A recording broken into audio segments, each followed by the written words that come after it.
I think this team has a lot of good players.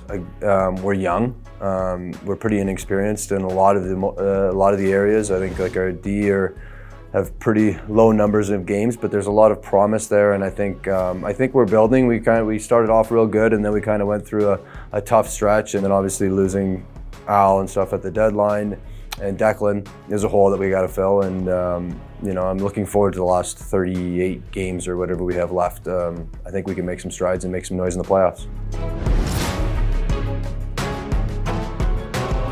Obviously, with the COVID situation, we're pretty young from a games played standpoint. I think there's definitely some potential there. Some of the young guys have showed some promise, and I think there's definitely a lot to work with. But we've got a lot of younger guys or guys that haven't played a whole lot of games, so we're working through it. It's a work in progress for sure.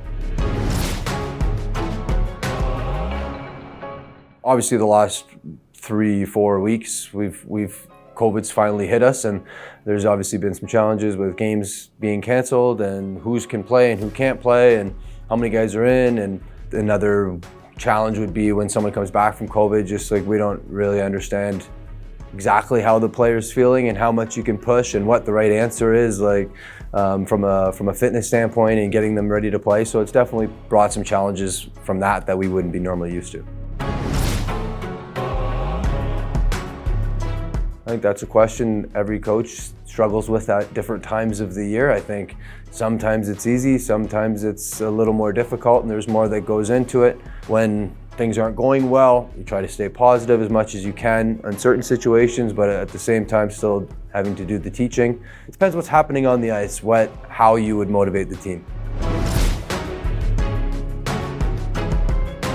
Mr. come in, and I think he's done well. I think he's got some good vision, but obviously for a guy like that's stepping in halfway through the year, it's a really hard, big jump for someone like that. It's easier to come in at training camp and kind of work your way up with the speed. Mutter, we've only seen a couple games. I missed his first game, but I think he's a veteran guy. He's been around a while. He plays a really hard game. So I think that's something that he'll be really useful in our room down the stretch, just helping our young guys along. Harp, I missed, the last game was his first game. He seems like a solid D-man that moves the puck pretty well, can skate pretty well. He'll be valued with our group for sure. I think it's something that he'll be playing some big minutes from us when he gets going. This year I'm doing the power play, so I'm trying to get the power play as sharp as possible. I think it's been a bit of a playing around process this year to try to get that going. So that's falls under my umbrella, and then just trying to get each individual player to play as best as they can and try to help them get as good as they can and play as consistently as they can, which in turn should help the team win, hopefully.